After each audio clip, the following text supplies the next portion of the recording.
पर वोटिंग है और उस वोटिंग से पहले मेरे हाथों में आज का ये अखबार है। आपके घर कौन सा अखबार आता है? अमर उजाला, दैनिक हिंदुस्तान, दैनिक जागरण। क्यों ये दिखा और बता रहा हूं, बताऊंगा। Times of India, Hindustan times या नवभारत टाइम्स या कोई और। हर अखबार में क्या है आज? हर अखबार में आज पूरे पन्ने, पहले पन्ने पर बीजेपी ने जो कल मैनिफेस्टो जारी किया है, उस मैनिफेस्टो का नाम दिया लोक कल्याण संकल्प पत्र। हर अखबार के पहले पन्ने पर, पूरे पन्ने पर लोक कल्याण संकल्प पत्र है। इसमें क्या है, क्यों है, क्या ऐसा है जो पहले भी कहा गया नहीं हुआ, वो बताने से पहले अगर मैं अखबारों में छपे इस विज्ञापन को कहूं तो पैसा बोलता है। चुनाव में पार्टियां तो और भी चुनाव लड़ रही हैं, गठबंधन है, सपा है, आरएलडी है, बसपा है, कांग्रेस है, लेकिन किसी के खजाने में, किसी की जेब में इतना पैसा नहीं कि हर अखबार में 6 महीने से विज्ञापनों की भरमार है। 6 पन्ने, 5 पन्ने, 4 पन्ने और पेड परिशिष्ट, जिसको मीडिया इनिशिएटिव कहा जाता है। और आज पूरे पन्ने के विज्ञापन, होर्डिंग पोस्टर तो आप लगातार महीनों से आप देख पा रहे होंगे। ये बीजेपी की स्ट्रैटेजी है।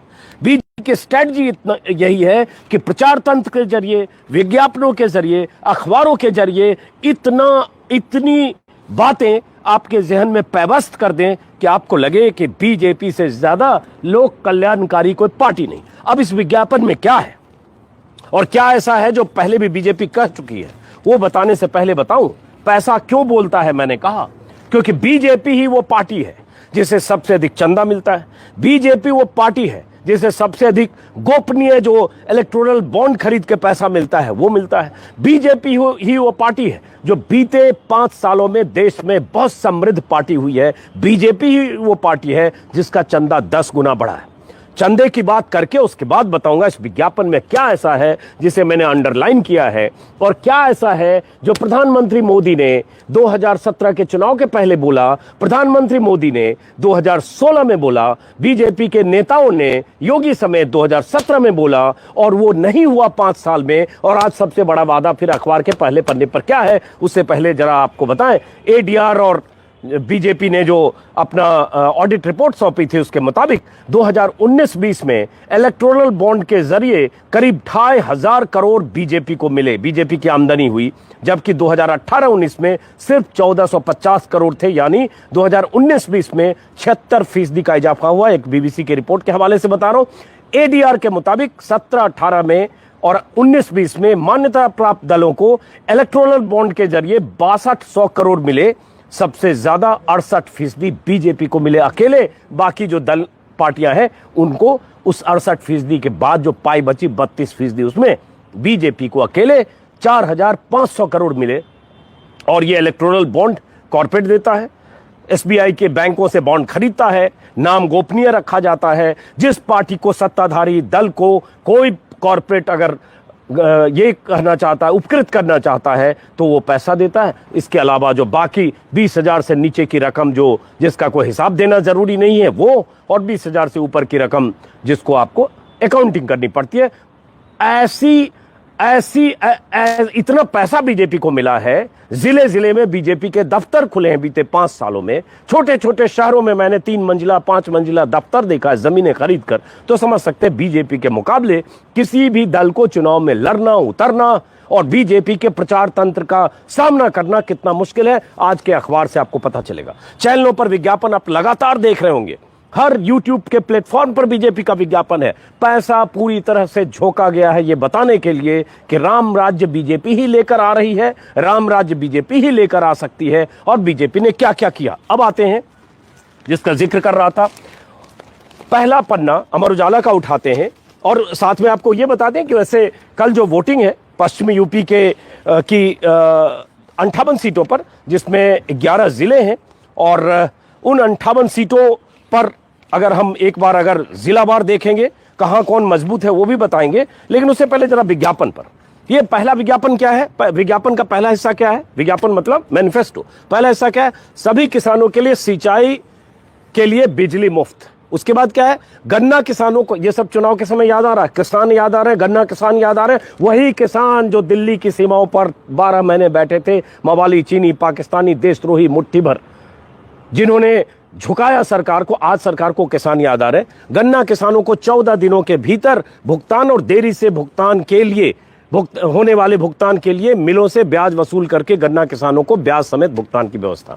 अब ये आज मैनिफेस्टो का हिस्सा है, कल जो जारी हुआ और आज अखबार में छपा है, 14 दिन के भीतर भुगतान। अब 14 दिन के भीतर भुगतान, ये गन्ना एक्ट कहता है, ये देना अनिवार्य है और भुगतान नहीं होने पे गन्ना किसानों को ब्याज दिया जाना चाहिए जो विलंब हुआ उसमें। और प्रधानमंत्री मोदी ने आज के विज्ञापन के संदर्भ को देखते हुए ऐसा लगेगा जैसे ये वादा किया है अब हो जाएगा। सवाल ये उठता है, एक वीडियो सुनाऊंगा, ऑडियो को गौर से सुनिए, ये ऑडियो सुनिए आप, आवाज तो आप पहचानते होंगे। ये इलाका हिंदुस्तान में सबसे ज्यादा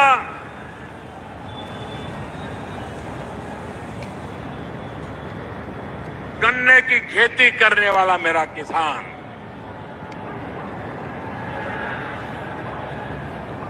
मैं श्रीमान केशव प्रसाद मौर्य और उत्तर प्रदेश भारतीय जनता पार्टी के सभी, माफ करिए शायद दूसरा वीडियो है, होल्ड करिएगा। गन्ना चला जाए, गन्ना चला जाए, मिल में उसमें से चीनी बन जाए, चीनी खा खा करके लोग मोटे हो जाए, चीनी बेचने वाले मोटे हो जाए, लेकिन मेरा गन्ने का किसान वो तो वैसा ही के वैसा रह जाए, ये स्थिति अब नहीं चलेगी। उत्तर प्रदेश भारतीय जनता पार्टी ने वादा किया है, अब गन्ना किसानों को 14 दिन में भुगतान कर दिया जाएगा, 14 दिन में भुगतान कर दिया जाएगा। प्रधानमंत्री का यह भाषण 2017 के चुनाव के ठीक पहले का है, जब उन्होंने यही बात कही थी कि गन्ना किसानों को 14 दिन में भुगतान कर दिया जाएगा, चीनी बेचकर और खाकर लोग मोटे हो जा रहे हैं, हमारे गन्ना किसान ऐसे हैं, ऐसे रह गए, वैसे के वैसे, ये अब नहीं होगा। लेकिन 5 साल बीत गए। यूपी सरकार को यह बताना चाहिए कि कितने ऐसे गन्ना किसान हैं और कितनी मिल है जिन्होंने 14 दिन में भुगतान 5 साल तक किया।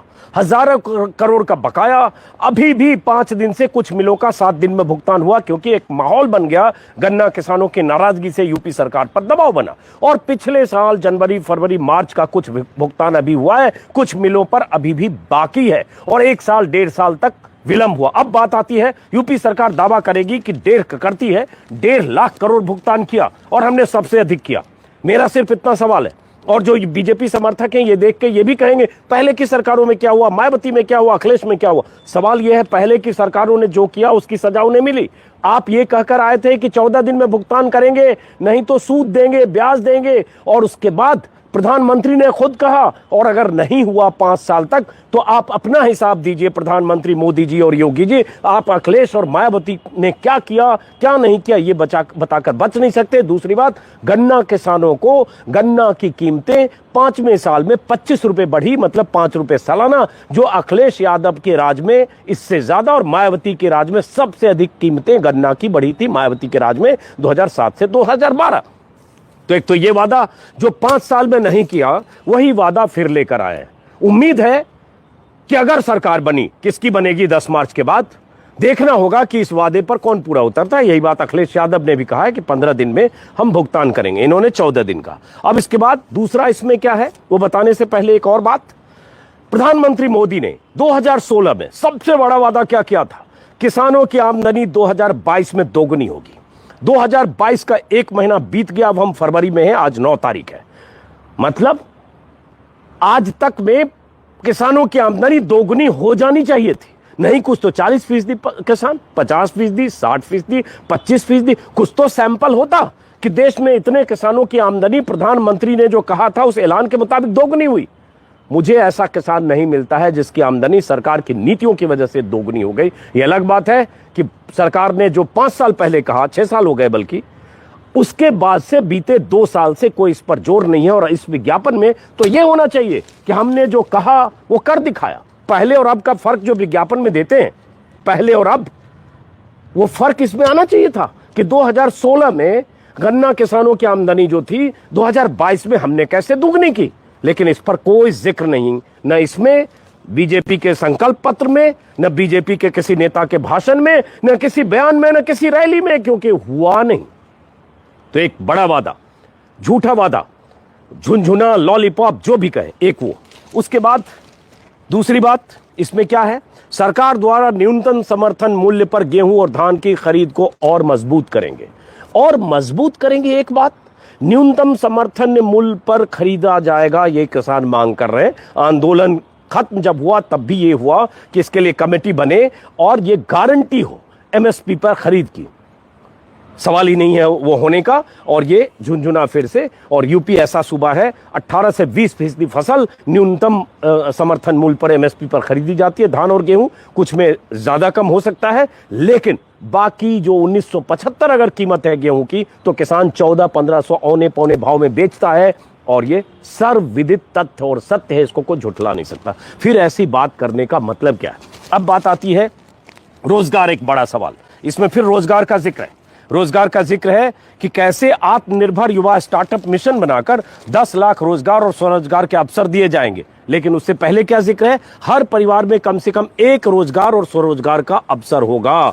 अब यहां पर आते हैं, हर परिवार में एक रोजगार और स्वरोजगार का अवसर।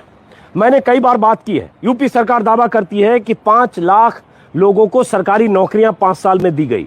लेकिन सबसे बड़ी बात जिस पर कोई मीडिया या किसी की नजर नहीं जाती है, 6 महीने पहले से, अगस्त सितंबर से अखबारों में लेख, जो प्रायोजित लेख होते हैं और विज्ञापन और लेख के जरिए ये बताया गया, मैंने कई बार उस पर वीडियो किया, कभी कहा गया कि एमएसएमई सेक्टर के जरिए हमने स्वरोजगार और रोजगार 3.25 करोड़ को दिए, कभी कहा गया 3 करोड़ को दिए, कभी कहा 2 करोड़ 60 लाख युवाओं को दिए, कभी 2.5 करोड़ युवाओं को दिए।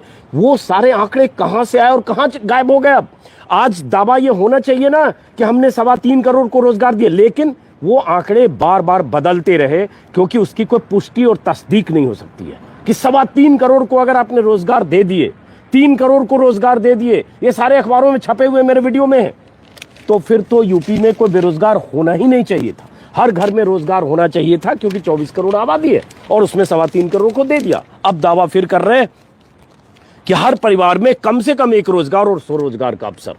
स्वरोजगार पकौड़ा योजना भी है, वो अवसर किसी को नौकरी ना मिले तो आप ठेला लगा ले, खोमचा लगा ले, वो इनके खाते में दर्ज हो जाता है। जैसा मोदी जी जी न्यूज के इंटरव्यू में कह चुके, जी न्यूज के बाहर कोई पकौड़ा बेचता है, 200 रुपए कमा कर जाता है, तो वो भी एक रोजगार है। खैर, तो ये है।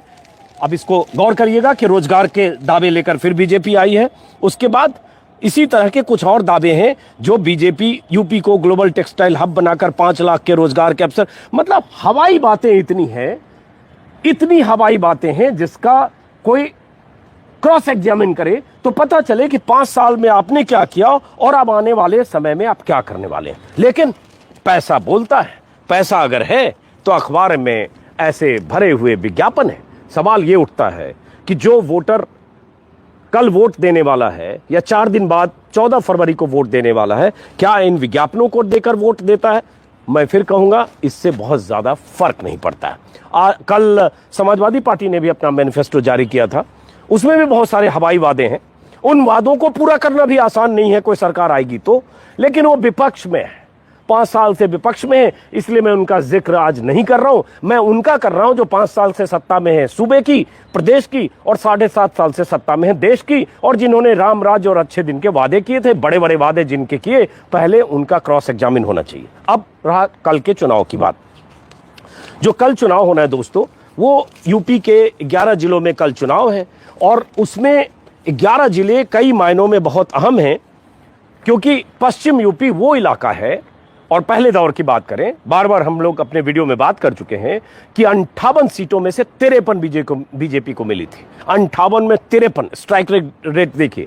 और उसमें यूपी के कई जिले हैं जहां सभी की सभी सीटें बीजेपी को मिली थी पहले और दूसरे दौर में। पहले दौर में आगरा 9 के 9 सीटों पर बीजेपी, मथुरा 5 सीट में 4 बीजेपी, 1 बसपा को मिला था, को सीट मिली थी। वैसे ही अगर देखेंगे गाजियाबाद 5 सीट सारी सीट बीजेपी, नोएडा 3 सीट सभी सीट बीजेपी, बुलंदशहर 7 सीट सभी सीट बीजेपी, मुजफ्फरनगर 6 सीट सभी सीट बीजेपी।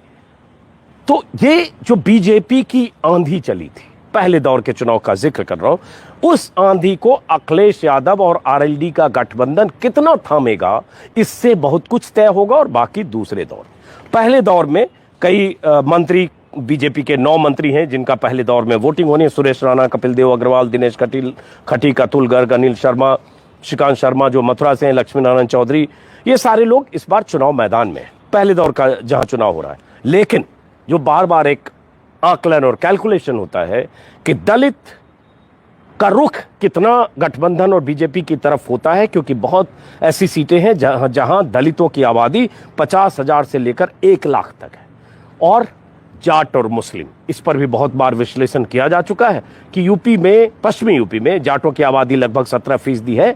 35 से 40 सीटें ऐसी हो सकती है जहां जाट और मुस्लिम का के वोटों की बहुतायत अगर बीजेपी के खिलाफ और गठबंधन के पक्ष में है, तो बीजेपी को बड़ा झटका पश्चिमी यूपी के पहले 2 दौर में लगने वाला है। पहले दौर और दूसरे दौर में एक फर्क भी है। पहले दौर में बीजेपी की स्ट्राइक रेट जो 55 सीट है, 58 सीटें, उनमें 53 मतलब ज्यादा। लेकिन दूसरे दौर का जहां चुनाव है, 55 सीटें जहां हैं, वहां बीजेपी को ऐसे भी पिछली बार कुछ नुकसान हुआ था। 38 सीटें बीजेपी जीती थी, 15 समाजवादी पार्टी, 2 कांग्रेस। और पश्चिमी यूपी की कुल बात करें तो 136 सीटें हैं पश्चिमी यूपी में, जिसमें 109 सीटें बीजेपी के पास है, समाजवादी पार्टी 21, बीएसपी 2 और कांग्रेस को। अब यहीं से पूरब की दिशा तय होनी है, यहीं से यूपी की दिशा तय होनी है, क्योंकि सबसे अधिक आक्रोश की तस्वीरें बीते 6 महीनों के दौरान या 1.5 साल के दौरान या किसान आंदोलन के दौरान यूपी की अगर बात करें तो पश्चिम से उठी है, क्योंकि किसान आंदोलन में भी सबसे अधिक नुमाइंदगी पश्चिम यूपी की रही, और उसमें जाटों की बहुत नुमाइंदगी रही, कहने में कोई गुरेज नहीं है।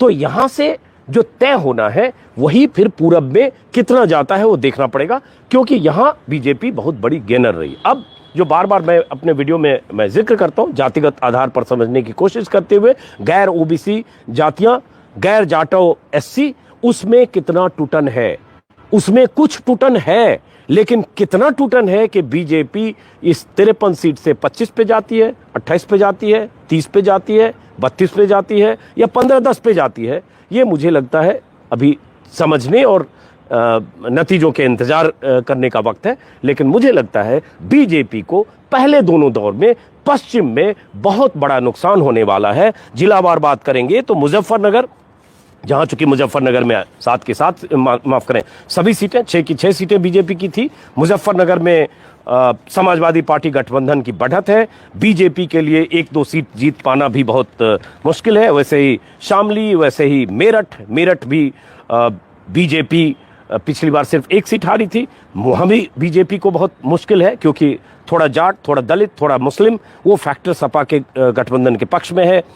बागपत में भी छपरौली, बड़ौत और 3 विधानसभा कुल है बागपत में, छपरौली, बड़ौत और बागपत, वहां भी जाटों की बहुतायत है, बीजेपी मुश्किल में है। ऐसे ही हापुड़ और बाकी जो पहले दौर के जहां चुनाव है, बुलंदशहर में बीजेपी 6 की 6 सीट जीती और काफी मार्जिन से बुलंदशहर में जीती थी। बुलंदशहर इस पहले दौर में अगर बात करें तो अगर सबसे कुछ मजबूत स्थिति दिखती है तो बुलंदशहर में दिखती है बीजेपी की, और अलीगढ़ में दिखती है, इसलिए क्योंकि वहां उस तरह से जो पश्चिम में जाट हैं वो जाट नहीं है, और अगर बुलंदशहर के जाट हैं तो मेरा अपना आकलन है कि इधर के मुजफ्फरनगर, बागपत, शामली के जाट और बुलंदशहर के जाट में थोड़ा ज्यादा डिवीजन है।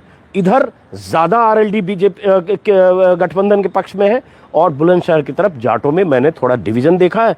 कुल मिलाकर स्थितियां पहले दौर में सपा आरएलडी गठबंधन के लिए पाने की है और बीजेपी को नुकसान करने की है। फिलहाल इस वीडियो को खत्म करूंगा, कल चुनाव है, देखता हूं कल कहां रहूंगा, जो देखूंगा वो दिखाऊंगा। और अगर आपने मेरे YouTube चैनल को सब्सक्राइब नहीं किया है तो सब्सक्राइब करें ताकि मेरी बात ज्यादा से ज्यादा लोगों तक पहुंचे। नमस्कार।